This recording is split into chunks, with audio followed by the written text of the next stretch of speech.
जब जब हमें किसी मैट्रिक्स को रिप्रेजेंट करना होगा तो मैट्रिक्स को रिप्रेजेंट करने के लिए हम सिंपली लिखने वाले हैं बेटा A और m क्रॉस n। अगर कहीं आपको एग्जामिनेशन हॉल में I1 दिख जाए, I2 दिख जाए, I3 दिख जाए, I4 दिख जाए तो समझ जाना कि साहब वो किसकी बात कर रहा है। स्क्यू सिमेट्रिक मैट्रिक्स की सबसे बड़ी पहचान क्या है कि इसका जो मेन डायगोनल होगा वो क्या होगा, 0 होगा। बाकी जो मर्जी में आए उसको अपने हिसाब से अपन देख लेंगे। हेलो हेलो हेलो हेलो मेरे बच्चों, तो कैसे हैं आप? मैं आपका गुरु, आपका दोस्त, आपका भाई, आप सभी बच्चों का स्वागत करता हूं द कुशवाहा सर की मैथमेटिक्स की क्लास में ऑन एनसीईआरटी वाला चैनल पर। तो बच्चों, पिछली क्लासेस में हम लोगों ने कुछ चीजें माइंड मैप में कवर कर ली है, तो आज हम लोग उस माइंड मैप में कवर करने वाले हैं एक नया टॉपिक, नाम है मैट्रिसेस। तो बच्चे, बेसिकली हम लोग आज कवर करने वाले हैं मैट्रिसेस को। मतलब ये क्या है, ये क्यों है? भाई साहब, बहुत ही आसान चैप्टर है, थोड़ा भी मेंटेन कर लिया जाए तो 100 आउट ऑफ 100% स्कोर होगा इसमें। मतलब एक सिंगल क्वेश्चन भी ऐसा नहीं जो गलत हो पाए, सारे के सारे सही होंगे, गारंटी के साथ सही होंगे बच्चे। तो भाई मैट्रिसेस है क्या, क्यों है, क्या काम है इसका, पर्पस क्या है इसको टॉपिक पर रखने का? तो बच्चों बात समझिए जरा। था क्या, जैसे हम बहुत सारा जब डेटा लिख लेते हैं, अब आपको कुछ काम दे दिया जाए कि भाई मार्केट से सब्जी लेकर आओ जाके जा, तो क्या करोगे? जाके सब्जी लेने जाओगे, लिस्ट बना लोगे, पैराग्राफ टाइप लिख लोगे। तो पैराग्राफ लिखने में क्या होता है, दिक्कतें बड़ी है, अपने को ढूंढना पड़ता है कहां पर अपना काम का डेटा है ना, प्रॉब्लम। तो उसके लिए क्या किया गया, उसके लिए किया बेटा ये गया, कुछ ऐसे डिजाइन बना ली, मतलब कुछ डिजाइनिंग कर ली गई और उस डिजाइनिंग में चीजों को रख लिया गया। जैसे अब जैसे मान लो मेरे पास 3 ठो डब्बे थे, अब एक डब्बे में हमने रखा हुआ है सेब को, एक डब्बे में रखा हुआ है हमने किसको, अमरूद को रख लेते हैं, एक डब्बे में रख ले पहले संतरे को रख लेते हैं बेटा। तो जैसे भाई एक बार रखा हमने अमरूद, ये बहुत खराब तरीके से चल रहा है, राइटिंग की तो हत्या हो चुकी है बिल्कुल। हाँ भाई थोड़ा सा इधर आ दो, इधर इधर प्लीज इधर। हाँ भाई, एक बार बेटा आम रख लिया हमने, अल्लो आम लिखना नहीं आ रहा है, आम लिख लिया भाई हमने। और एक बार मान लो हमने रख लिया संतरा। तो अब किस डब्बे में कितनी क्वांटिटी हमने रखी हुई है, सिंपल सी बात है, किस डब्बे में हमने कितनी क्वांटिटी रखी हुई है। तो भाई जैसे मान लो डब्बे ए में हमने 5 अमरूद रखे हुए हैं, इसमें 6 हैं, इस वाले में 7 हैं। अब आम रखने थे बेटा हमको, तो हमने रख लिए 3 रख लिया, 2 रख लिया, 1 रख लिया। संतरे ए में है एक भी नहीं रखे हमने, यहां पे 3 रख लिए, यहां पर बेटा हमने 7 रख दिए। तो हुआ क्या, इससे चीजों को देखना, चीजों को समझना, इनको अंडरस्टैंडिंग में लाना हमारे लिए थोड़ा सा आसान हो गया। मतलब हम इसको देखकर समझ गए, अच्छा अच्छा जो डब्बा बी था उसमें 2 आम है। अगर हमें आम पूछा जाए कि सर डब्बे सी में कितने अमरूद है, तो भाई तुरंत जाएंगे अच्छा सी में अमरूद कितने हैं, 7 है। तो इससे क्या हुआ, चीजों को देखना, चीजों को समझना और आंसर देना हमारे लिए थोड़ा सा आसान हो गया और हम इसको जल्दी देने लगे। तो भाई इसलिए आपको मैट्रिसेस बताया गया। अब यहां पर बात सुनिए, मैट्रिक्स को रिप्रेजेंट करने के 2 तरीके हैं। जनरली मैट्रिक्स आपका ऐसे ही, ये क्लोज वाला डब्बा टाइप का है, क्लोज वाले में ही रिप्रेजेंट किया जाता है। कई जगह पर कंपटीशन में इसको ऐसे भी लिखा जाता है। मतलब मैट्रिक्स को रिप्रेजेंट करने के ओवरऑल 2 तरीके हैं, या तो हम इस बॉक्स में लिखेंगे या तो हम चीजों को इस बॉक्स में लिखेंगे। अब भाई साहब 2 चीजें और यहां पर, कैसे? जैसे आपका स्कूल बुलाया गया, आपको बोला गया चलो यार प्रेयर करो, तो अभी अपन प्रेयर करने गए तो प्रेयर में क्या होगा, लाइन लगाएंगे, लाइन में खड़े होंगे। तो भाई लाइन कहां लगाएंगे, अब ऐसे तो है नहीं कि एक लड़का खड़ा किया, उसके ऊपर एक लड़का और खड़ा कर दिया, फिर उसके ऊपर एक लड़का और खड़ा कर दिया, तो ऐसे तो खड़ा करते नहीं बेटा।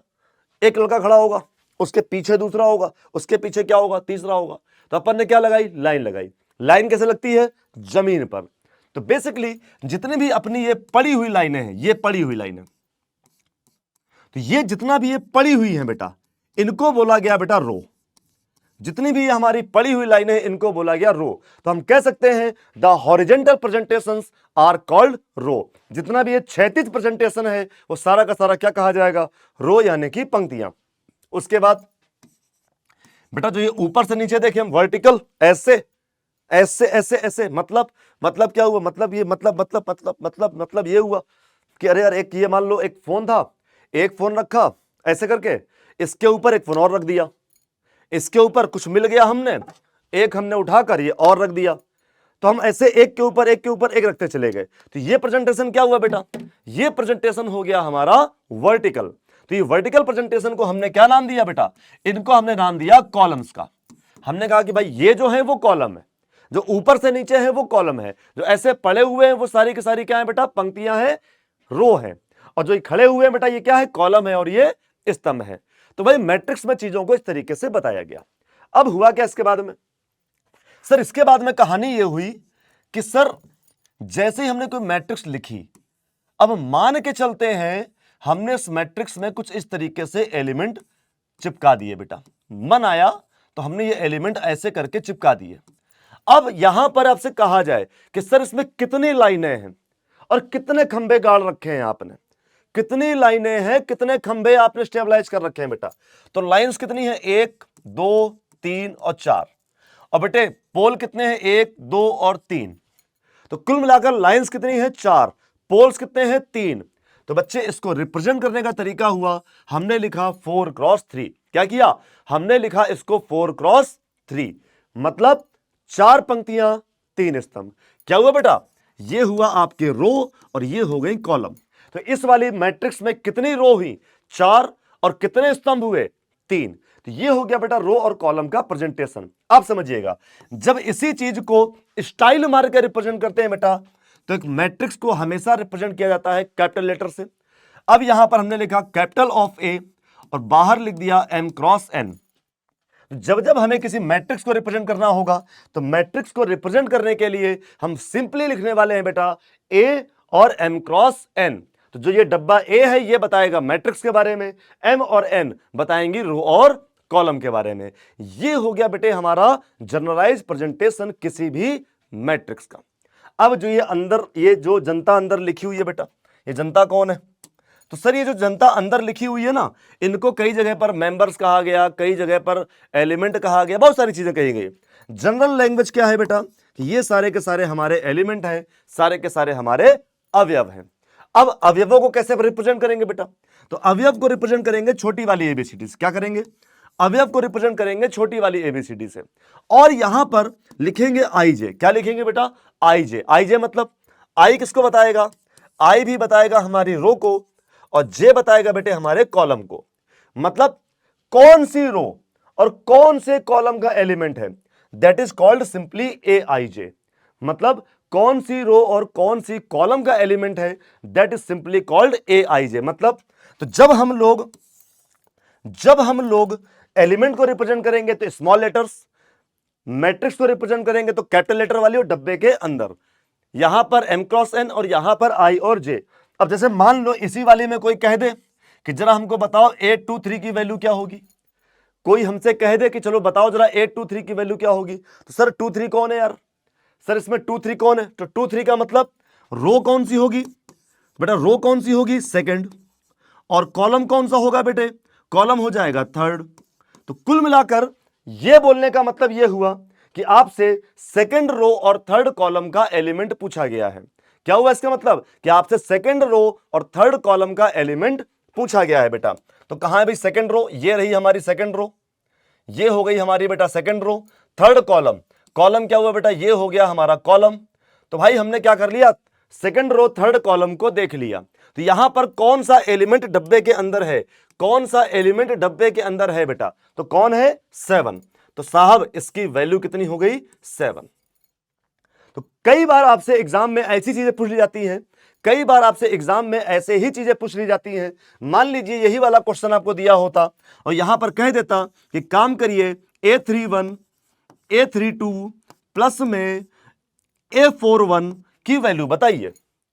कई बार आपसे ऐसे ही मैट्रिक्स देकर कहता है कि चलो भाई साहब जरा इसकी आप वैल्यू निकालो।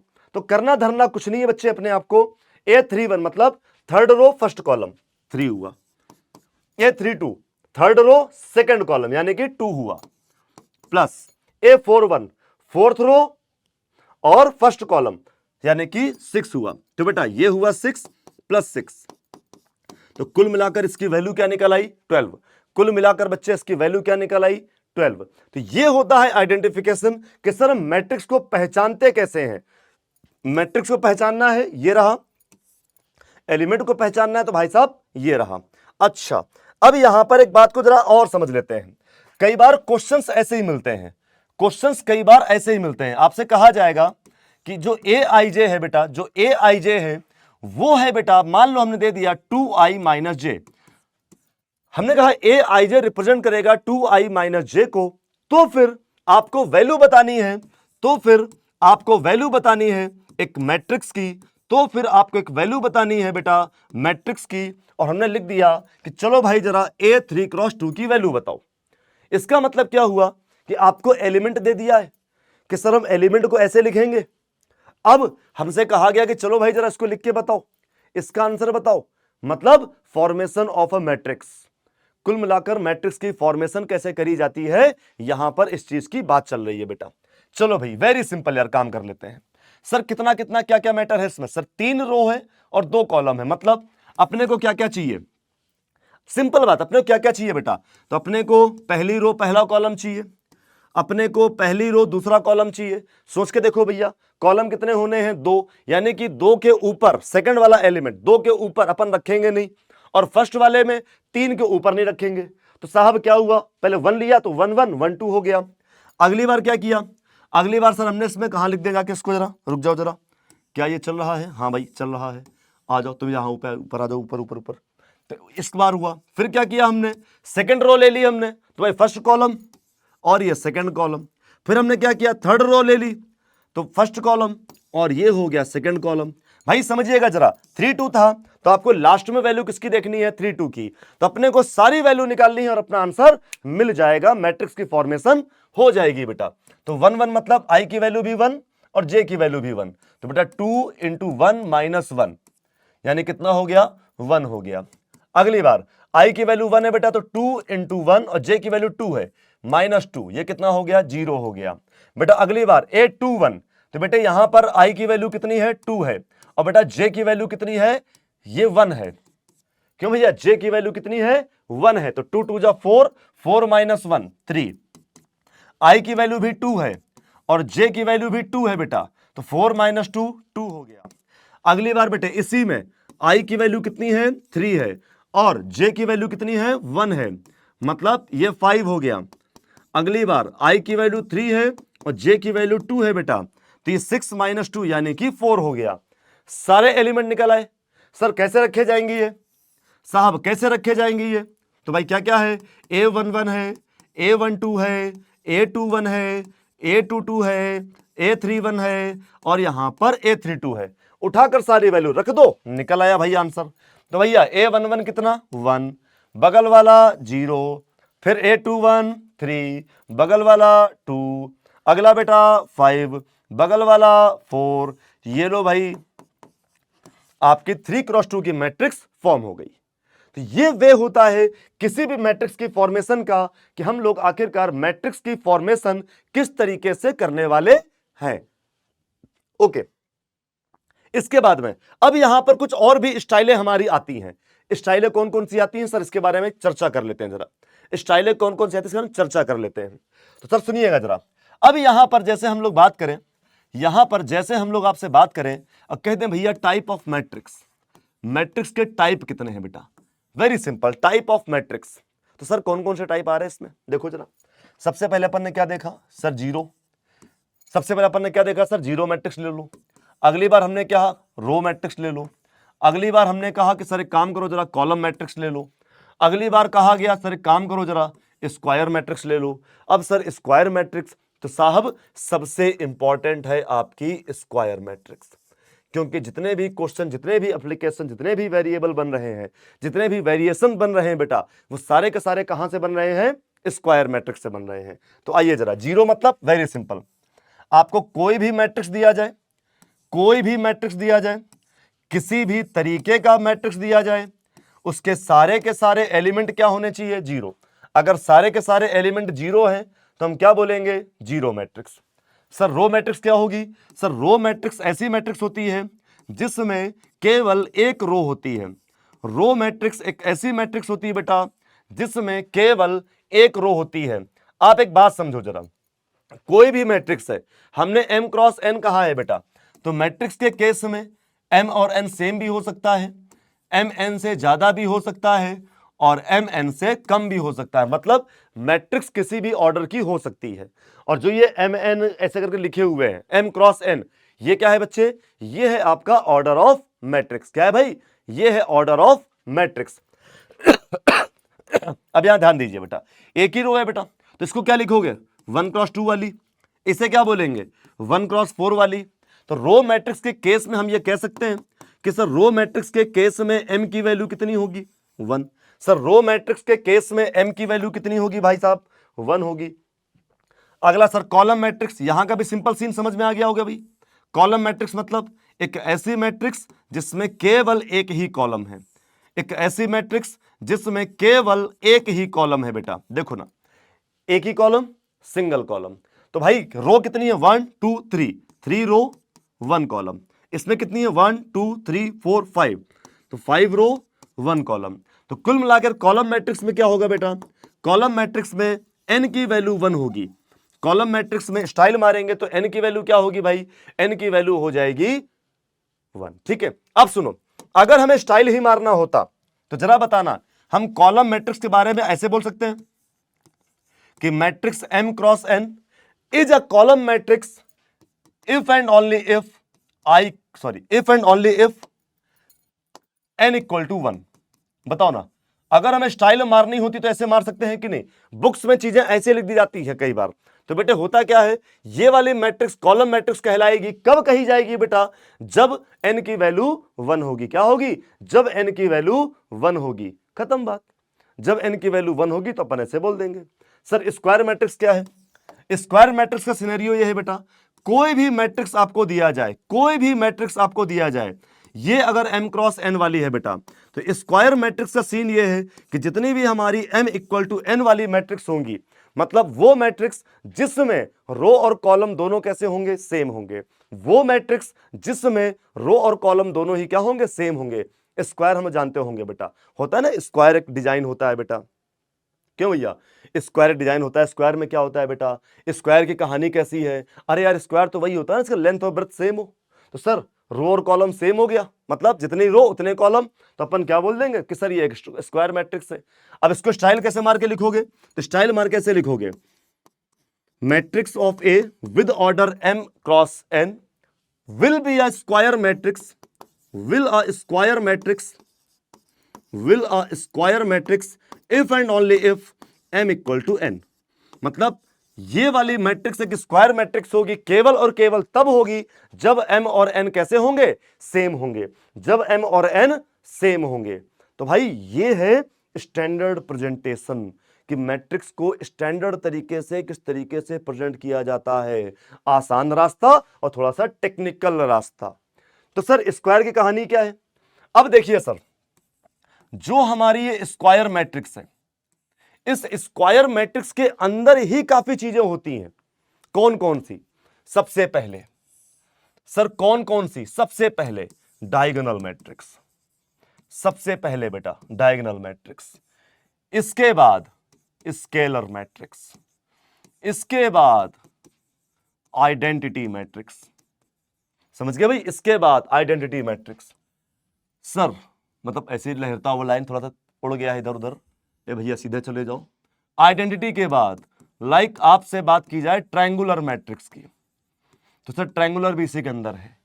सर आपसे आगे चलकर बात की जाएगी ट्रांसपोज की, आप आगे चलकर बात पढ़ेंगे ट्रांसपोज के बारे में। सर ट्रांसपोज भी स्क्वायर के अंदर है। फिर ट्रांसपोज में ही हम दो चीजें पढ़ने लगते हैं बेटा, सिमेट्रिक और स्क्यू सिमेट्रिक। तो ये भी किसमें बेटा, ये भी आपकी स्क्वायर के ही पार्ट्स हैं। मतलब जितनी भी मैट्रिसेस आप पढ़ रहे हैं, जिनसे क्वेश्चन एग्जाम में आ रहे हैं, मोस्टली वो क्या है बेटा, वो सारी की सारी आपकी स्क्वायर मैट्रिक्स ही है। दूसरा डिटरमिनेंट ऑफ मैट्रिक्स। अरे यार डिटरमिनेंट, तो हम लोग केवल स्क्वायर मैट्रिक्स की ही डिटरमिनेंट फॉर्म कर सकते हैं, उसी की वैल्यू निकाल सकते हैं। तो मतलब स्क्वायर मैट्रिक्स कितना इंपॉर्टेंट है, अभी ये बात समझ में आ चुकी होगी। चलिए सर, ये हो गए हमारे टाइप। अब सर डायगोनल मैट्रिक्स का सीन क्या है, हम कैसे बोलेंगे डायगोनल मैट्रिक्स है। सर सुनिएगा जरा, इसके लिए एक वर्ड आता है जिसको कहा गया मेन डायगोनल। इसके लिए बेटा एक वर्ड आता है जिसको कहा गया मेन डायगोनल। सर सीन क्या है? तो आपसे कहा यह गया कि कोई भी मैट्रिक्स ऐसी है, पहली बात तो क्या बोला जाएगा, कोई भी स्क्वायर मैट्रिक्स ऐसी है। मेन डायगोनल के फॉर्मेशन में भी क्या नाम आएगा, कोई भी स्क्वायर मैट्रिक्स ऐसी है बेटा, स्क्वायर मैट्रिक्स ऐसी है जिसमें जिसमें क्या हो, जिसमें जो भी एलिमेंट यहां पढ़ रहे हैं, इस स्लॉट में जितने भी एलिमेंट पढ़ रहे हैं, वो सारे के सारे एलिमेंट आपके मेन डायगोनल के एलिमेंट कहे जाएंगे। या इसी को कई जगह पर प्रिंसिपल डायगोनल भी लिखा गया है। हिंदी में कहा जाता है मुख्य विकर्ण, मतलब मेन डायगोनल बोलेंगे या फिर बोलेंगे प्रिंसिपल डायगोनल। ओके भाई, तो मतलब अब सर ये क्या है, पता ही नहीं चल रहा है ऐसे तो कुछ। हमने कहा सुनो फिर, अगर नहीं पता चल रहा है तो एक छोटा सा मैट्रिक्स लिया हमने 2 3 4 और 5। तो सब सुनिए ना, जो ये एलिमेंट है ये वाले 2 और 5, ये कौन से एलिमेंट है, ये हमारे डायगोनल एलिमेंट है। कौन से एलिमेंट है, ये हमारे डायगोनल एलिमेंट है, मतलब ये हमारे मेन डायगोनल के एलिमेंट हैं। अब सुनो, स्टाइल मार लेते हैं जरा। हमने कहा कि sir A M cross N एक मैट्रिक्स है, तो सर पहली चीज तो एम क्रॉस एन है, तो डायगोनल देखने के लिए क्या होना चाहिए, पहली बात तो m इक्वल टू एन होना चाहिए, मतलब m और n कैसा होना चाहिए भाई, सेम होना चाहिए। अब सर ए आई जे, अरे सारे के सारे एलिमेंट ए आई जे ही होते हैं, तो ए आई जे क्या होगा, is a element of diagonal, is a element of main diagonal. मतलब ए आई जे क्या है, हमारे मेन डायगोनल का एलिमेंट है। कब है भाई, व्हेन, कब है तो बेटा व्हेन आई इक्वल टू जे, मतलब केवल आई इक्वल टू जे वाले एलिमेंट के लिए ए आई जे कहा जाएगा मेन डायगोनल का एलिमेंट। साहब ये थोड़ा सा कम जमा, दोबारा जमवाइए जरा इसको। तो हमने कहा देखो बेटा, इनको क्या लिखेंगे, ideal form A11 A12 A21 और ये A22, करेक्ट है भाई। इसमें ध्यान से देखो बेटा, तो ये वाले एलिमेंट कौन से हैं, मेन डायगोनल के। इसमें आई और जे कैसा है, सेम। इसमें आई और जे कैसा है, सेम। आ गई बात समझ में, आई और जे कैसा है बेटा, सेम। इसमें भी आई और जे सेम, इसमें भी आई और जे क्या है बच्चे, सेम। इसका मतलब क्या हुआ कि सर ये हो गए हमारे मेन डायगोनल के एलिमेंट। क्या हो गए, ये हो गए हमारे मेन डायगोनल के एलिमेंट। तो साहब वही चीज यहां लिखी थी कि A I J is a element of main diagonal if I equal to J. क्या बोलेंगे, अगर आई इक्वल टू जे वाले एलिमेंट है तो वो सारे के सारे क्या होंगे, मेन डायगोनल होंगे। अच्छा साहब, कोई बड़ी मैट्रिक्स होती तो हमने तो क्या दिक्कत है, A11 A12 A13 A21 A22 A23 A31 A32 और ये A33। तो ये जो मैट्रिक्स हमारी आई बेटा, अब देखो इसमें देखो, ये सारे के सारे एलिमेंट में आई और जे सेम है, ये सारे के सारे एलिमेंट में आई और जे सेम है। तो ये कौन से एलिमेंट होंगे, ये होंगे हमारे मेन डायगोनल के एलिमेंट या फिर प्रिंसिपल डायगोनल के एलिमेंट। क्लियर है भाई, चलो। तो फाइनली आपको ये बात समझ में आ गई होगी कि सर मेन डायगोनल के एलिमेंट कौन से होते हैं। फाइनली आपको बेटा ये बात समझ में आ गई होगी कि मेन डायगोनल के एलिमेंट कौन से होते हैं बेटा, वही एलिमेंट मेन डायगोनल के होंगे जिसमें आई और जे क्या होगा, सेम। जिसमें आई और जे क्या होगा बेटा, सेम। अब मेरी बात समझना, ये एलिमेंट मेन डायगोनल का नहीं है। क्यों सर, आई और जे सेम ही नहीं है, इसमें आई 1 है उसमें 2 है, मतलब सेम है नहीं। तो जब सेम नहीं है तो फिर ये मेन डायगोनल के एलिमेंट भी नहीं है। चलिए सर, हम लोग टाइप देख रहे थे, तो सर डायगोनल मैट्रिक्स क्या होगी। तो सर डायगोनल मैट्रिक्स में कहा गया ऑल एलिमेंट्स आर जीरो। क्या बोला गया, ऑल एलिमेंट्स आर जीरो। क्या होंगे, सारे के सारे एलिमेंट जीरो होंगे एक्सेप्ट कौन, एक्सेप्ट मेन डायगोनल। मतलब मेन डायगोनल को छोड़कर सारे के सारे एलिमेंट क्या होंगे, जीरो होंगे। क्या बोला गया, मेन डायगोनल को छोड़कर सारे के सारे एलिमेंट क्या होंगे, जीरो होंगे। उसे कहा जाएगा डायगोनल मैट्रिक्स। मतलब सर ये हो गया कि हमने यहां पर लिख दिया 2 0 0 0, फिर 3 कर दिया 0 0 कर दिया 0 कर दिया, मान लो यहां पर हमने 7 कर दिया। तो देखिए जो हमारे मेन डायगोनल के एलिमेंट हैं ये वाले,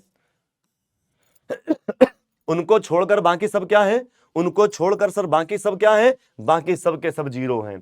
तो मुख्य विकर्ण को छोड़कर बाकी सब अगर जीरो होंगे उसे कहा जाएगा डायगोनल मैट्रिक्स, यानी कि विकर्ण आव्यूह। क्लियर है भाई, क्या बोलेंगे, डायगोनल मैट्रिक्स। सर इसी के बाद अगली आती है स्केलर मैट्रिक्स। सर इसमें क्या है सर? तो स्केलर मैट्रिक्स में कहा गया कि मेन डायगोनल के जो भी एलिमेंट होंगे like A I J where I equal to J, कहा गया मेन डायगोनल के जो भी एलिमेंट होंगे, मेन डायगोनल के जो भी एलिमेंट होंगे वो क्या होंगे? सेम। तो मेन डायगोनल के जो भी एलिमेंट होंगे वो क्या होंगे? सेम। ऐसे लिखते हैं, रुको इसको जरा, इसको जरा ऐसे लिखते हैं, ए आई जे इक्वल टू के इफ आई इक्वल टू जे। मतलब जब मेन डायगोनल को देखोगे तो वहां पर एलिमेंट क्या होंगे? सारे सेम होंगे, लेकिन उसके अलावा जितने भी एलिमेंट होंगे वो सारे के सारे क्या होंगे बेटा? जीरो होंगे। मतलब जब मेन डायगोनल है तो कोई कांस्टेंट आएगा, और जब मेन डायगोनल नहीं है तो फिर जीरो आएगा। मतलब ये साहब कह रहे हैं कि यहां पर कुछ भी ले लो, अगर ए ले लिया है तो मेन डायगोनल के सारे एलिमेंट क्या होंगे? सेम होंगे, और उसके अलावा सारे के सारे क्या होंगे? जीरो होंगे। उसके अलावा सारे के सारे क्या होंगे बच्चा? जीरो होंगे। ये बात कही गई आपकी मेन डायगोनल की, समझ गए भाई? ये बात कहेगी, देखो मेन डायगोनल से कितनी चीजें बन रही हैं, डायगोनल मैट्रिक्स ऐसे लिख दिया। अब सुनो, इसी को कई बार ऐसे स्टाइल मार के, अरे ये क्या हो गया? अपराध सर, इसी चीज को कई बार स्टाइल मार के, जैसे ये डायगोनल मैट्रिक्स है, तो कई बार आपको एग्जाम में ऐसे भी लिखा मिल जाता है कि डायगोनल कितना है बेटा? इसमें 2 है, 3 है और 7 है। तो अगर कभी ऐसा लिखा मिल जाए तो भी समझ जाना कि सर ये आपसे बात कर रहा है डायगोनल मैट्रिक्स की, जिसमें जो डायगोनल एलिमेंट है वो कौन कौन से हैं? 2 3 7। डायगोनल एलिमेंट 2 3 7, और क्या लिख देगा बगल में? डायगोनल। तो आप समझ जाना कि सर ये एक मैट्रिक्स हमको दी गई है जिसके डायगोनल एलिमेंट 2 3 7 है। करेक्ट है भाई? इसमें क्या हुआ? सारे के सारे सेम होंगे। तो सर आइडेंटिटी क्या होगी? सर आइडेंटिटी क्या होगी? इसका तो सिंपल है बेटा कि ए आई जे की वैल्यू कब है? 1 है। कब? जब आई और जे बराबर है। और ए आई जे क्या है बेटा? 0 है जब आई और जे इक्वल नहीं है। कहानी का सारांश sir, summary of the story क्या हुई? सर स्टोरी ये हो गई कि जितने भी हमारे मुख्य विकर्ण के एलिमेंट हैं, मेन डायगोनल के एलिमेंट हैं, वो सारे क्या होंगे? सेम होंगे, और जो भी बचे हुए एलिमेंट हैं वो सारे क्या होंगे? जीरो होंगे। तो मेन डायगोनल के सारे एलिमेंट सेम होंगे और बचे हुए सारे एलिमेंट जीरो होंगे। क्या होंगे? बचे हुए सारे एलिमेंट जीरो होंगे। तो साहब अब ये छोटी वाली भी बन जाएगी, 1 0 0 1। ये कौन सी हुई? 3 3। ये कौन सी हुई? 2 2। तो साहब ध्यान दीजिएगा, इसको स्टाइल मार के हम I3 भी बोल सकते हैं। मतलब identity matrix of order 3, I3। मतलब ये 3 ऑर्डर वाली आइडेंटिटी है, और सर ये 2 ऑर्डर वाली है, तो अपन इसको स्टाइल मार के I2 भी बोल सकते हैं। तो अगर कहीं आपको एग्जामिनेशन हॉल में I1 दिख जाए, I2 दिख जाए, I3 दिख जाए, I4 दिख जाए, तो समझ जाना कि साहब वो किसकी बात कर रहा है। ओके भाई, चलिए साहब, तो ये हो गई हमारी आइडेंटिटी। ट्रांसपोज अभी हम लोग आगे देखेंगे तो यहां जगह नहीं बच रही, क्योंकि आइए सर ट्रायंगुलर मैट्रिक्स हटा ही देते हैं, वरना बाद में लगेगा लो सर ये क्या हो गया। चलो सर यहां पर आ जाते हैं जरा, triangular matrix. Triangular matrix sir ये कौन सी है? देखिए सर ये भी वहीं से बनी हुई है। कैसे? सर इसमें 2 मैट्रिक्स बोली गई। इसमें क्या हुआ? 2 मैट्रिक्स बोली गई। ऐसे बोला गया कि सर ये देखो हो गया मेन डायगोनल। क्या हो गया? ये हो गया मेन डायगोनल।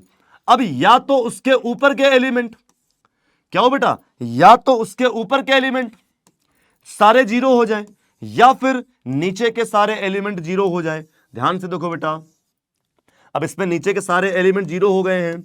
अब इस वाली में क्या कर लो? ऊपर के सारे एलिमेंट जीरो कर लो। क्या कर लो बेटा? ऊपर के सारे एलिमेंट जीरो कर लो। तो बेटे सुनिएगा मेरी बात, तो अगर कभी मेन डायगोनल के ऊपर नीचे सब जीरो हैं, diagonal matrix. Main diagonal same है, ऊपर नीचे सब जीरो हैं, स्केलर मैट्रिक्स। मेन डायगोनल 1 है, ऊपर नीचे सब जीरो हैं, आइडेंटिटी। मेन डायगोनल के नीचे के एलिमेंट सेम है या ऊपर के एलिमेंट सेम है, या तो नीचे वाले या तो ऊपर वाले, तो हम लोग क्या बोलेंगे बेटा? उसको हम लोग बोलते हैं ट्रायंगुलर मैट्रिक्स। क्या बोलेंगे? ट्रायंगुलर। अब देखो बेटा, यहां पर बना ना एक ट्रायंगल जैसा, ऐसे करके देखो भाई, यहां पर बना एक ट्रायंगल जैसा, तो भाई मैटर समझ गए, इसी वजह से इसका नाम रखा गया ट्रायंगुलर मैट्रिक्स। अब यार चूंकि 2 बन गई हैं, तो एक को बोल देते हैं अपर ट्रायंगुलर, एक को बोल देते हैं लोअर ट्रायंगुलर। तो ये है सर अपना मैट्रिक्स का टाइप की हमारी मैट्रिक्स किस टाइप से चलती है, कितनी कितनी मैट्रिक्स यहां पर हमारे काम में आने वाली है। तो साहब क्वेश्चन कैसे आएंगे इनसे, अब इंपॉर्टेंट तो ये है सब क्वेश्चन कैसे आएंगे। तो साहब समझिए क्वेश्चन कैसे कैसे आते हैं। तो इसमें एक बार बात चली इक्वालिटी की, फिर एक बार बात चली मैट्रिक्स के एडिशन की, एक बार बात चली मैट्रिक्स के सब्सट्रैक्शन की, और एक बार बात चली मैट्रिक्स के प्रोडक्ट की। ये हमारी टोटल 4 बातें चली मैट्रिक्स को लेकर। सर क्या क्या है इक्वालिटी, इक्वालिटी कब होती है, हम और तुम सेम कब हो सकते हैं, जब अपन दोनों टक्कर के इंसान हो, बिल्कुल मतलब सेम टू सेम, जो हम करें वही तुम करो, जैसे हम दिखे वैसे ही तुम दिखो, समझना, जो हम करें वो तुम करो, जैसे हम दिखे वैसे तुम दिखो, तभी तो हम बोले जाएंगे ना सेम टू सेम। तो बस बेटे इसी बात को ध्यान से रखना, बस इसी बात से आपके सारे काम हो जाने वाले हैं। कैसे, तो सर इक्वालिटी के लिए कहानी क्या है, जैसे कोई मैट्रिक्स है ए, अगर ये m क्रॉस n की है, क्या है बेटा, अगर ये m क्रॉस n की है, तो जो दूसरी वाली मैट्रिक्स है, जो हमारी दूसरी वाली मैट्रिक्स है बेटा, वो भी क्या होनी चाहिए, वो भी m क्रॉस n की होनी चाहिए। अगर पहली वाली मैट्रिक्स m क्रॉस n की है, तो दूसरी वाली भी क्या होनी चाहिए बच्चा, दूसरी वाली मैट्रिक्स भी m क्रॉस n की होनी चाहिए। मतलब इसका पहला पॉइंट है कि सर ऑर्डर सेम होना चाहिए। पहला राइटिंग बेटा थोड़ी सी खराब है यार, है ना, मैनेज करना प्लीज। तो इसमें पहले क्या बोला गया, ऑर्डर सेम होना चाहिए। दूसरा सर सेकंड पॉइंट, मतलब दिख तो सेम रहा है, हरकतें भी तो सेम होनी चाहिए, तभी तो जानेंगे ना कि हाँ सब दोनों सेम हो। अब दिख सेम टू सेम रहे लेकिन हरकतें बिल्कुल अजीब अजीब हो रखी हैं, कैसे बोल देंगे सेम है। तो साहब सुनिएगा मेरी बात, दूसरा पॉइंट, इनके जो करस्पॉन्डिंग एलिमेंट हैं, जो भी करस्पॉन्डिंग एलिमेंट हैं, वो भी कैसे होने चाहिए, सेम। तब हम बोलेंगे कि दोनों की दोनों मैट्रिक्स कैसी हैं, इक्वलिटी पर हैं और इक्वल कही जाएंगी। लाइक सुनिए मेरी बात, हमने यहां पर लिखा x y 1 2 इक्वल टू, यहां पर लिखा हमने 2 7 1 2। तो साहब ये हमने कहा इक्वल लगा दिया है बीच में, इसका मतलब हम कहना चाहते हैं कि ये दोनों क्या है, इक्वलिटी ऑफ मैट्रिक्स में आएंगी। तो अगर ये दोनों इक्वल है बेटा, तो देखना जरा, करस्पॉन्डिंग एलिमेंट मतलब सेम लोकेशन वाले एलिमेंट, करस्पॉन्डिंग एलिमेंट का मतलब सेम लोकेशन वाले एलिमेंट। सर पहला वाला है तो पहले वाले के इक्वल, सर दूसरा वाला है दूसरे वाले के इक्वल। बस साहब लो, x की वैल्यू निकल आई, y की वैल्यू निकल आई। तो आपसे ऐसे क्वेश्चंस में कभी x निकलवाता है, कभी y निकलवाता है, बस यही काम करवाता रहता है बेटा आपसे। अब ज्यादा आपका थोड़ा सा दिमाग खर्चा करने को सोचेगा तो क्या करेगा बेटा, फिर वो क्वेश्चन को जिस तरीके से लिखेगा, क्या करेगा भाई, फिर वो कभी क्वेश्चन को इस तरीके लिखना शुरू कर देगा, कह देगा चलो बेटा जरा अब हल करके दिखाओ, देखें तुम में भैया कितनी हिम्मत है। क्या बोला कि चलो अब हल करके दिखाओ, अब सॉल्व करके दिखाओ, कहता है कि चलो x और y की वैल्यू बताओ। कुछ नहीं किया उसने क्या किया, आपकी मैट्रिक्स में क्लास 10th का क्वेश्चन इन्वॉल्व कर दिया, कहता सर इक्वेशन बन रही है सॉल्व कर लो। अब जैसे ही आप इन दोनों को कंपेयर करोगे तो सर ये वाला इससे कंपेयर होगा, यानी कि x प्लस वाई की वैल्यू कितनी हो गई 10।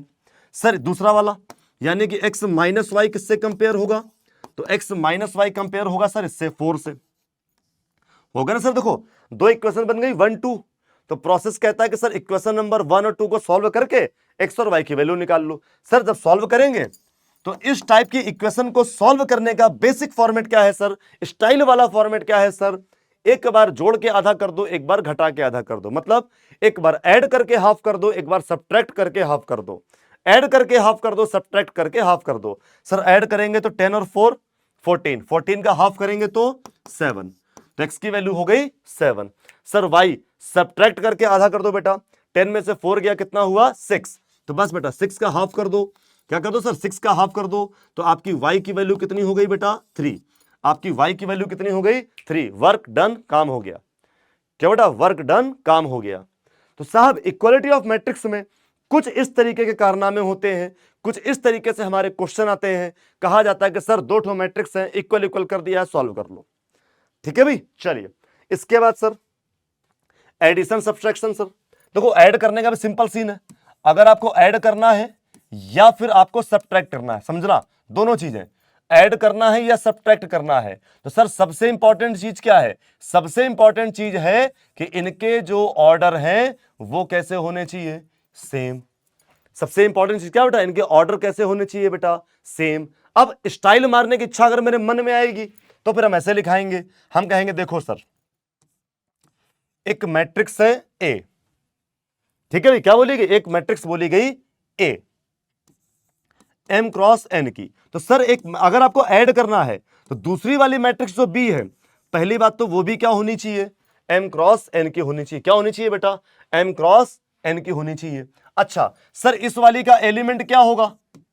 ए आई जे। और सर इस वाले के एलिमेंट को क्या बोलोगे? बी आई जे। तो अगर आप ऐड कर रहे हैं बेटा तो पहली बात तो भाई ऐड कर रहे हो, तो जैसे आप ऐड करके आंसर लाओगे तो वो भी क्या आएगा? एम क्रॉस एन का आएगा। वो भी क्या आएगा? एम क्रॉस एन का आएगा। दूसरी चीज बेटा एलिमेंट भी बेटा करस्पॉन्डिंग एलिमेंट ही ऐड होंगे। क्या होगा भाई? करस्पॉन्डिंग एलिमेंट ही ऐड होंगे। तो भाई इस तरीके से निकल के आएगा आंसर। तो अगर हमें ऐड या सब्ट्रैक्ट के लिए स्टाइल मारना होता तो बेटा हम स्टाइल ऐसे मारते, सर ऐड करना है प्लस होगा, सब्ट्रैक्ट करना है माइनस होगा, स्टाइल ऐसे मारना होता। लेकिन सर काय को इतना स्टाइल मारने का? भाई सिंपल कर लेते ना एग्जांपल के तौर पे। लाइक 2 3 5 9 है। अब सर ये 2/2 वाली है, अगर इसको ऐड करना है बेटा तो ऐड करने में भी अपने को 2/2 वाली ही चाहिए। समझ गए? ऐड करने के लिए भी अपने को 2/2 वाली ही चाहिए। और सॉल्व कौन से होंगे? Corresponding element. मतलब 2 में से 5 ऐड कर दो 7, 3 में से 3 ऐड कर दो 6, 5 में से 2 ऐड कर दो 7, 9 में से 7 ऐड कर दो 16। तो ये निकल आया हमारा आंसर। हो गया भैया ऐड। वेरी सिंपल सा काम। सब्ट्रैक्ट करना होता सर इसी को पकड़ते हैं माइनस कर देते, 2 में से 5 माइनस करते -3, 3 में से 3 माइनस करते 0, 5 में से 2 माइनस करते 3, 9 में से 7 माइनस करते 2। तो काम हमारा कुछ इस तरीके से हो जाता। तो भाई साहब यहां पर ये बात समझ गए कि सर ऐड करने में कुछ विशेष कलाकारी नहीं है। अब सर विशेष कलाकारी के नाम पे कभी कभी ऐसे करने लगता है, मतलब समझ रहे हो, कभी कभी हरकतें ऐसे कर लेता है बेटा, ए दे दे, बी दे दे, सी दे दे, यहां पर आपको डी दे दे और प्लस में कह दे कि सर हम इसको ऐड करवाएंगे, जाओ क्या कर लोगे? P Q R S. कि हम sir P Q R S add कर, बाहर क्या लिख दिया? 3। तो सर जो बाहर 3 लिखा है इसका मीनिंग क्या है? सर जो बाहर 3 लिखा है इसका मीनिंग क्या है? तो साहब इसका मीनिंग ये है कि जब हम मैट्रिक्स में किसी चीज का अंदर मल्टीप्लाई कराएंगे या कॉमन लेंगे तो जितने एलिमेंट हैं ये चीज सभी के साथ होगी। मतलब जैसे 3 अंदर जाएगा बेटा तो ये 3p हो जाएगा, ये 3q हो जाएगा, ये 3r हो जाएगा और ये 3s हो जाएगा। क्लियर है भाई? ऐड करना है करस्पॉन्डिंग एलिमेंट। क्या करना है भाई? ऐड करना है तो करस्पॉन्डिंग एलिमेंट। ए के साथ में 3p, तो ये हो गया a प्लस 3p। बी के साथ में बेटा 3q, तो b के साथ 3q, b plus 3q। Sir c के साथ में 3r, तो c के साथ में सर 3r। सर d के साथ में 3s, d के साथ में 3s। लो भैया ऐड हो गया। तो समझ गया? मतलब टफ भी करना चाहेगा, अगर उसको लगेगा लॉम टफ कर ले, मेरा मन है टफ करने का, सर चाहेगा भी तो इतना ही टफ कर सकता है, इससे ज्यादा वो टफ नहीं कर सकता है। यही है बेटे मैट्रिक्स में एडिशन और सब्सट्रैक्शन की कहानी। सर जोड़ने और घटाने की कहानी बस इतनी सी है। ओके ना?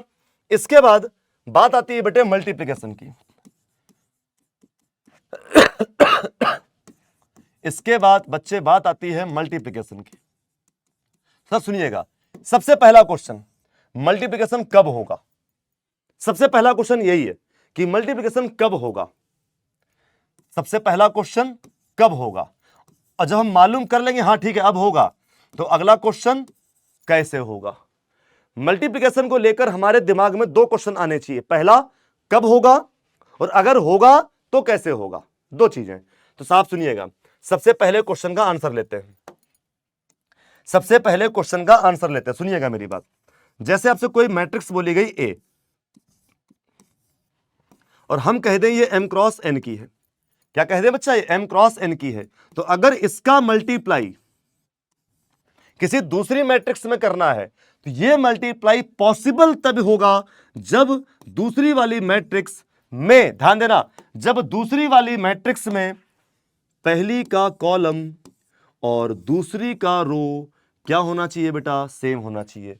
पहली का कॉलम और दूसरी का रो सेम होना चाहिए। जब ये दोनों सेम होंगे तभी मल्टीप्लाई पॉसिबल है, अदरवाइज मल्टीप्लाई होगा ही नहीं।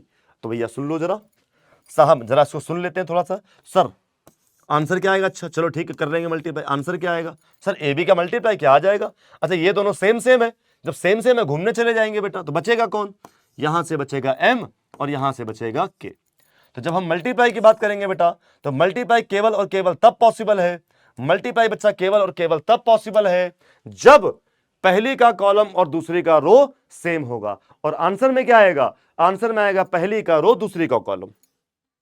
तो ये हो गया कि मल्टीप्लाई आखिरकार कब होना है, ये हो गया कि आखिरकार मल्टीप्लाई कब होना है। अब एक क्वेश्चन देख लो बेटा, लाइक हमसे एक क्वेश्चन दिया गया, ये 3x2 की मैट्रिक्स बोली गई, और एक हमें क्वेश्चन और दिया गया, ये हमसे मान लो 2x3 ऐसे बोल दें, 2x3 बोल दें बेटा।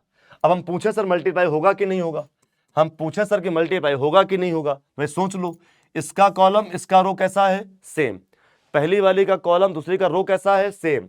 इसका मतलब मल्टीप्लाई होगा, इसका मतलब मल्टीप्लाई होगा। और आंसर में क्या आएगा? तो बेटा इसमें 3 बचा, इसमें 3 बचा, तो जो आंसर में मैट्रिक्स आएगी वो कौन सी आएगी? 3 3 वाली। जो आंसर में मैट्रिक्स आएगी वो कौन सी आएगी? 3 3 वाली।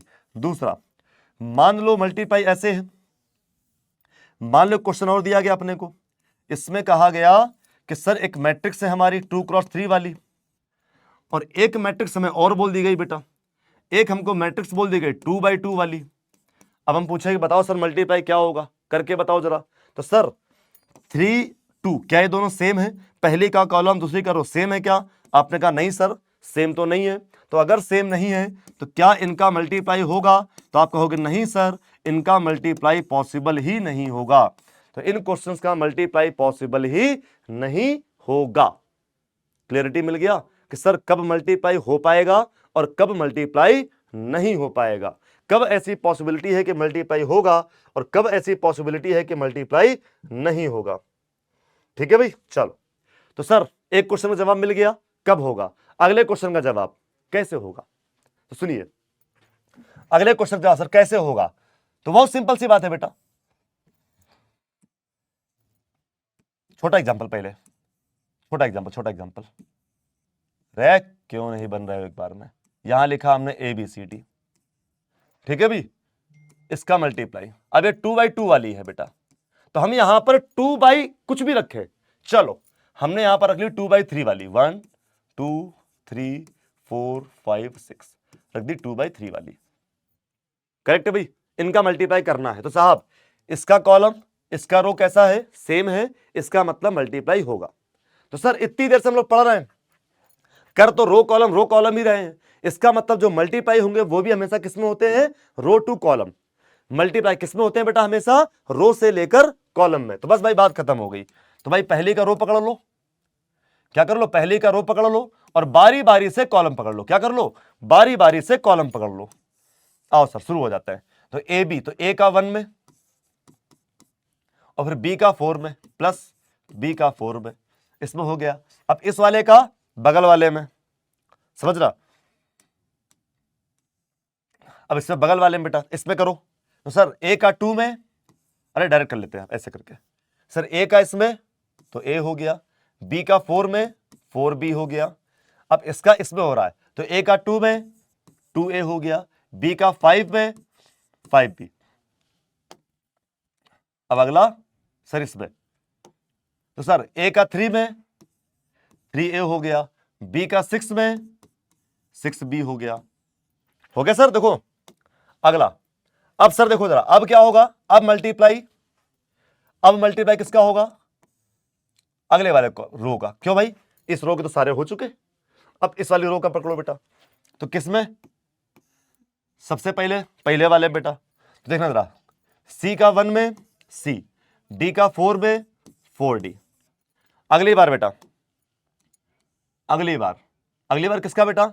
सी का 2 में 2c, डी का 5 में 5d। अगला साहब नेक्स्ट लास्ट वाले में आओ, सर सी का 3 में 3C, डी का 6 में 6D, हो गया सर मल्टीप्लाई। तो जब जब हमें मल्टीप्लाई करना होगा तो मल्टीप्लाई हमेशा क्या होगा, रो से कॉलम का होगा। मल्टीप्लाई बच्चे हमेशा किसमें होगा, रो से कॉलम में होगा। पहली वाली का रो पकड़ेंगे, दूसरी वाली का कॉलम पकड़ेंगे और कर लेंगे मल्टीप्लाई। तो सर इतना हम समझ चुके हैं कि मल्टीप्लाई इधर उधर मतलब कभी होता है और कभी कभी अलग से होता है। क्यों बेटा, सुनना मेरी बात। पिछला एग्जांपल, ये 3 2 थी, वो 2 3 थी, मल्टीप्लाई किया 3 3 आया। इसकी जगह पर एक मैट्रिक्स हमारी 2 3 वाली होती, आगे पीछे कर रहा है, और एक मैट्रिक्स हमारी 3 2 वाली होती, तो मल्टीप्लाई हो तो जाता, लेकिन इसका जो आंसर आता बेटा वो कौन सा आता, 2 2 वाला। मतलब अगर हम मल्टीप्लाई को आगे पीछे भी कर रहे हैं, अगर हम इसको ए बोल रहे हैं, इसको बी बोल रहे हैं बेटा, तो भाई मल्टीप्लाई करने पर क्या आ रहा है, ए बी आ रहा है। अब हमने क्या किया, बी ए किया, यहां पहले बी कर दिया, बाद में ए कर दिया, तो मल्टीप्लाई करने पर क्या आया बेटा, बी ए आया। अब यहां पर बात ध्यान से देखो बच्चा, ये कौन सी आई थी 3 3 वाली, ये कौन सी आई 2 2 वाली। इसका मतलब हम एक स्टाइल मार सकते हैं कि सर जो ए बी है वो बी ए के इक्वल जनरली नहीं होता है, जो ए बी है वो बी ए के इक्वल जनरली नहीं होता है। ध्यान रखना मैं क्या बोल रहा हूं, जनरली। इसका मतलब आगे चलकर कोई ना कोई हो सकता है, कोई क्वेश्चन ऐसा बन जाए, कोई पॉसिबिलिटी ऐसी बन जाए जहां पर ए बी और बी ए क्या हो जाए, इक्वल निकल आए। क्या हो जाए बेटा, जहां पर ए बी और बी ए इक्वल निकल आए। अब सर ऐसा मैं क्यों कह रहा हूं, इस बारे में भी आप थोड़ी सी बात समझ ले बेटा, कि सर हमने ये क्यों कहा यहां पर। इसलिए कहा बेटा क्योंकि अगर कभी ए बी और बी ए इक्वल हुए, अगर कभी ऐसा हुआ कि ए बी और बी ए क्या हुए, इक्वल हुए, और इनका मल्टीप्लाई करने पर रिजल्ट कैसा आया, आइडेंटिटी मैट्रिक्स। कभी ऐसा हुआ कि ए का बी में गुणा किया, आइडेंटिटी, बी का ए में गुणा किया, आइडेंटिटी, दोनों सेम ही आए, तो अरे यार तो हमारे लिए तो दोनों सेम हो गए ना। तो सर हमेशा तो ये साथ सही नहीं है, जनरली सही है, ज्यादातर क्वेश्चन में सही है, लेकिन कभी कभी इसकी भी इज्जत करनी होती है। तो साहब बात यह है कि सर अगर ऐसा बन जाएगा तो हम एक बात कह सकते हैं, हम बात कह सकते हैं B is a invertible matrix. क्या बोलेंगे, B is a invertible matrix. जो बी है वो क्या है, इनवर्टिबल मैट्रिक्स इसका, ए का। B is a invertible matrix of A, या फिर A is a invertible matrix of B. मतलब आइदर ए बी का इनवर्स है या फिर बी ए का इनवर्स है। मतलब या तो ए बी का इनवर्स होगी या बी ए का इनवर्स होगी। उसी केस में ए बी और बी ए दोनों हैं जो मल्टीप्लाई होकर आइडेंटिटी के इक्वल हो सकते हैं। ये दोनों मल्टीप्लाई होकर आइडेंटिटी के इक्वल हो सकते हैं, अदरवाइज ऐसा नहीं होगा। जनरली केस क्या है बेटा, ए बी और बी ए हमेशा क्या होंगे, सेम होंगे। इन जनरल ए बी और बी ए बच्चे हमेशा क्या होंगे, सेम होंगे। क्लियर है भाई, चलिए।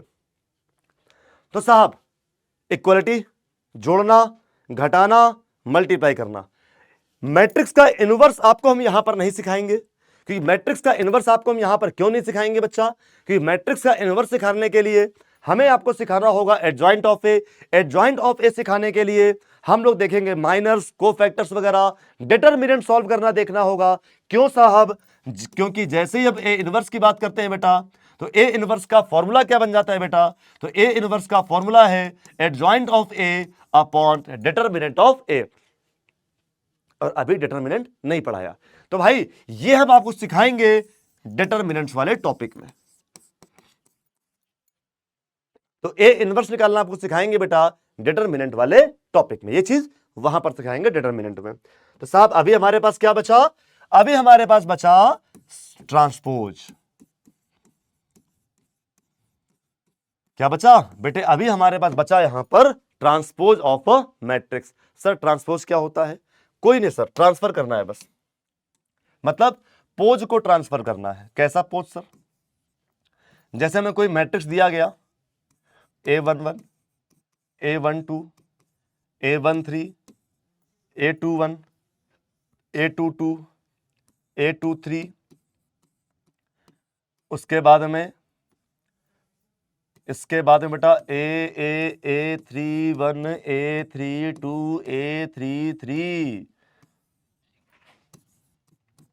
ये हो गई मैट्रिक्स ए। अब हमें निकालना है ट्रांसपोज। तो सर ट्रांसपोज लिखने के लिए इन मल्टीपल रास्तों का इस्तेमाल होता है। ए के ऊपर कैपिटल लेटर में टी लिख दें, छोटे लेटर में टी लिख दें, या फिर सीधा डंडी खींच दें, यानी कि ए डैश लगा दें।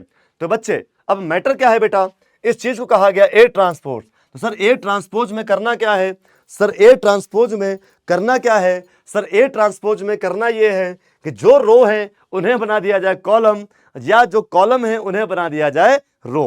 तो भाई सिंपल सी बात है बेटा, ये क्या थी, हमारी रो थी, तो बस इसे किस में चेंज कर दो, कॉलम में। देखो ना, ये रो थी, उठाकर क्या रख दिया, कॉलम में। ये वाली रो थी बेटा, इसे भी कहां रख दिया, कॉलम में। सर ये वाली रो थी,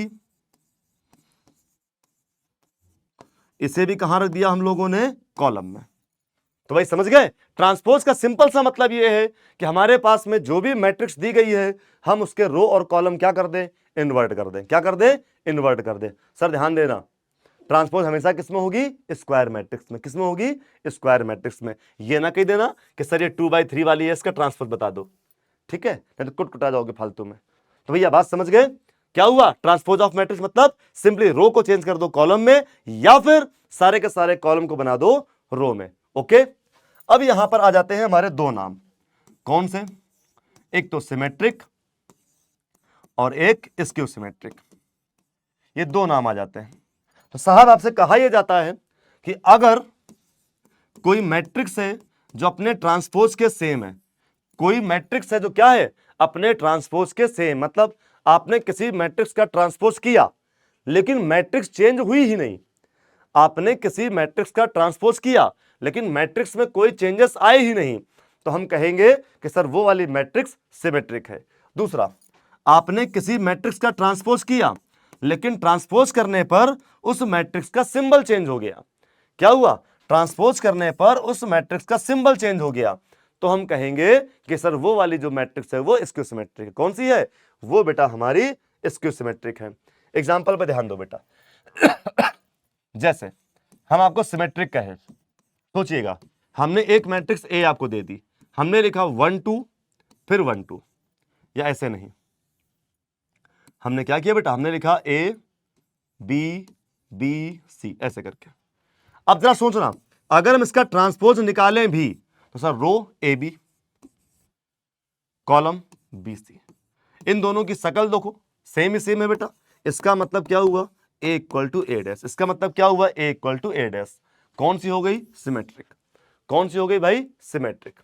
अब सर इसके बाद में अगर हम आपसे बात करते हैं स्क्यू सिमेट्रिक की, अगर हम आपसे बात करते हैं साहब यहां पर स्क्यू सिमेट्रिक की, सर यहां की कहानी क्या है। अब सुनना, यहां की कहानी क्या है, थोड़ा सा इंपॉर्टेंट पॉइंट, यहां की कहानी क्या है, A I J equal to 0 when I equal to J.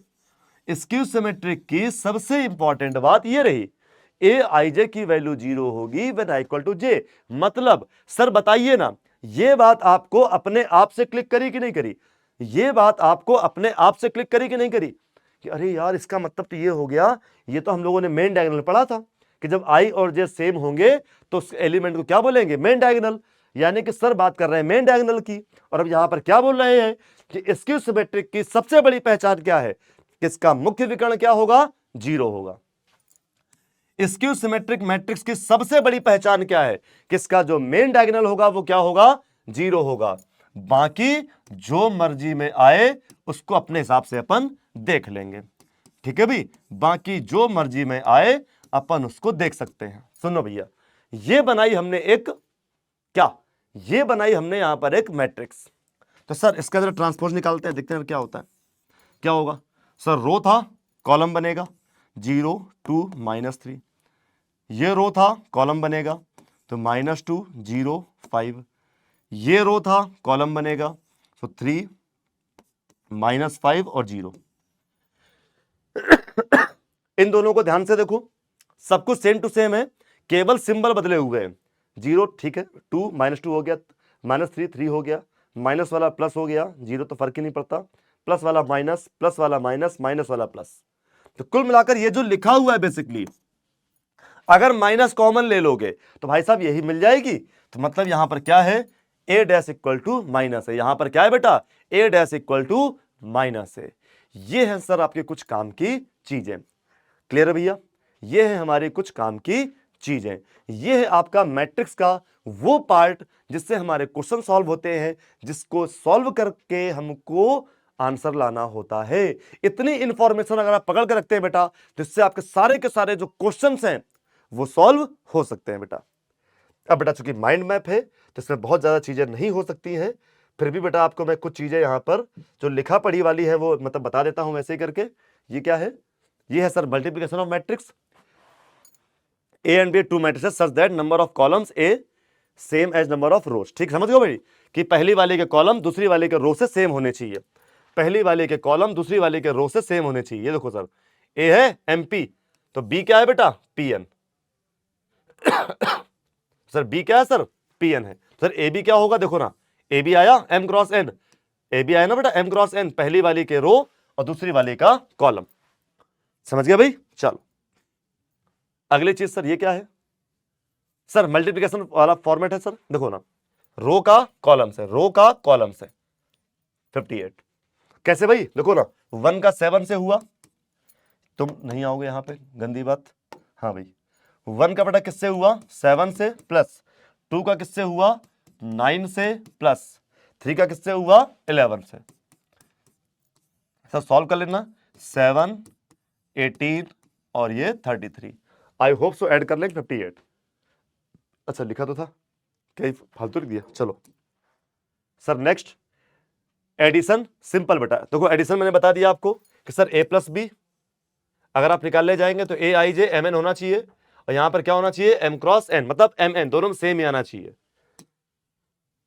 Equality बता दी बेटा आपको, पहला पॉइंट, दोनों क्या होने चाहिए बेटा, सेम ऑर्डर के होने चाहिए, और उनके corresponding element, each element of A is equal to the corresponding element, each element of A is equal to the corresponding element of B. ठीक है भाई, चलिए इनवर्स, ये हाँ बता दिया भाई। देखो आपको इतना देखना इन्वर्टिबल है या नहीं है, तो अगर ए बी का मल्टीप्लाई किया और बी ए का मल्टीप्लाई किया, कितना आ गया रिजल्ट बेटा, ए आ गया, तो हम क्या बोलेंगे कि सर एक मैट्रिक्स जो है वो दूसरे की इनवर्स है। B is called the inverse of A, या फिर A is called the inverse of B. Simple सी बात, ठीक है। डेफिनेशन तलाश पड़ी है भाई, पहले होना चाहिए था इसको।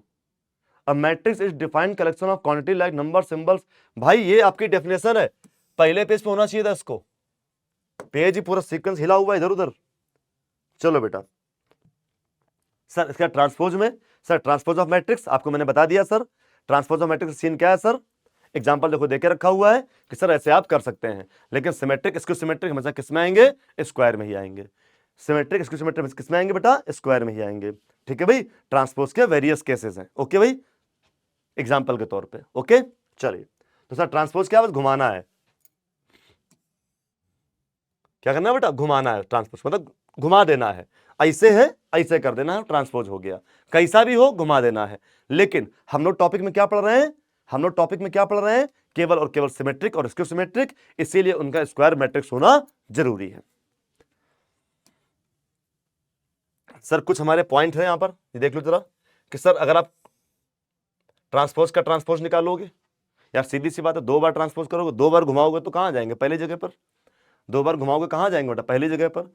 कांस्टेंट की कोई इज्जत नहीं है, मतलब अंदर भी था तो बाहर उसको लिख दो, कोई फर्क नहीं पड़ेगा इससे बेटा। दूसरा मतलब यहां पर यह है कि आपने 2 मैट्रिक्स पकड़ी, ऐड करी, ऐड करके ट्रांसपोज निकाला, या फिर पहले आप दोनों का ट्रांसपोज निकाल लो, पहले आप दोनों का ट्रांसपोज निकाल लो फिर ऐड कर लो, एक ही बात है। सब्सट्रैक्शन सेम कहानी, एडिशन सब्सट्रैक्शन क्या बेटा, सेम कहानी, एडिशन सब्सट्रैक्शन सेम कहानी। बस मल्टीप्लिकेशन का सीन क्या रहता है बेटा, कि जो भी हम ए और बी का मल्टीप्लाई करेंगे और मल्टीप्लाई करके अगर हम ट्रांसपोज निकाल रहे हैं, तो सर अगर आप अदर करना चाहते हैं बेटा, तो ये क्या है, ये आपके बी डैश ए डैश के इक्वल है। किसके बेटा, ये आपके बी डैश ए डैश के इक्वल है। ये यहां पर कहीं लिखा होगा इधर उधर, हाँ ये लिखा है। ठीक है भाई, प्रॉपर्टीज ऑफ इनवर्स।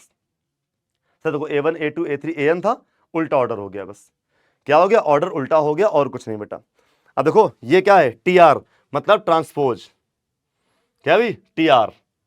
अब इसमें क्या लिखा है, TR, sorry, trace of square matrix. क्या है बेटा, ट्रेस। ट्रेस क्या होती है basically, trace trace trace trace trace, ऐसे नहीं आएगा, ऐसे नहीं आएगा, ऐसे नहीं आएगा भाई। जैसे ये स्क्वायर मैट्रिक्स हो गई हमारी, क्या हो गई, ये हमारी स्क्वायर मैट्रिक्स हो गई, यहां पे कुछ भी लिख दे, है ना, स्क्वायर मैट्रिक्स।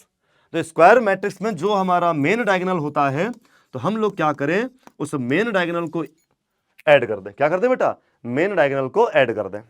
इसको बोलते हैं ट्रेस ऑफ अ मैट्रिक्स। क्या बोलते हैं बेटा, इसको बोलते हैं ट्रेस ऑफ अ मैट्रिक्स। तो यहां पर क्या है, जो भी ए का ट्रेस होगा वही ट्रेस ए ट्रांसपोज का भी होगा। क्यों, क्योंकि जब हम ट्रांसपोज कर भी रहे हैं तो मेन डायगोनल में कोई भी चेंजेस नहीं आ रहे। देखो बेटा, जब हम ट्रांसपोज कर भी रहे हैं तो हमारे मेन डायगोनल में कोई भी चेंजेस नहीं आ रहे। यहां देखो मेन डायगोनल एसी था, यहां भी मेन डायगोनल क्या है बेटा, एसी है। मतलब आप ट्रांसपोज करने के पहले ट्रेस निकालो या ट्रांसपोज करने के बाद ट्रेस निकालो, दोनों के जो ट्रेस होंगे वो क्या होंगे, हमेशा सेम ही रहेंगे। तो दोनों के ट्रेस होंगे वो हमेशा क्या रहेंगे बच्चा, सेम ही रहने वाले हैं। समझ गए भाई, ये है आपकी पूरी की पूरी कथा, पूरी की पूरी कलाकारी। तो बच्चों इस तरीके से हम लोगों ने यहां पर कंप्लीट कर लिया है मैट्रिक्स को। तो बेटा मैट्रिक्स में जितनी चीजें हमारे काम की हैं, जितनी चीजों की हेल्प लेकर हम टॉपिक को सॉल्व करते हैं बेटा, वो सारी की सारी चीजें बच्चे यहां पर कवर हो गई है। क्योंकि माइंड मैप है बेटा, तो यहां पर बहुत ज्यादा क्वेश्चंस कराए नहीं जा सकते हैं। बेसिकली यहां पर क्या करना है, हम लोगों को कॉन्सेप्ट मजबूत करना है, कॉन्सेप्ट को पक्का करना है। ओके ना डियर, तो फिर मिलते हैं हम लोग after the break next class में। तब तक के लिए बच्चे टाटा बाय बाय, जय हिंद। ध्यान रखिए बेटा सभी लोग अपना।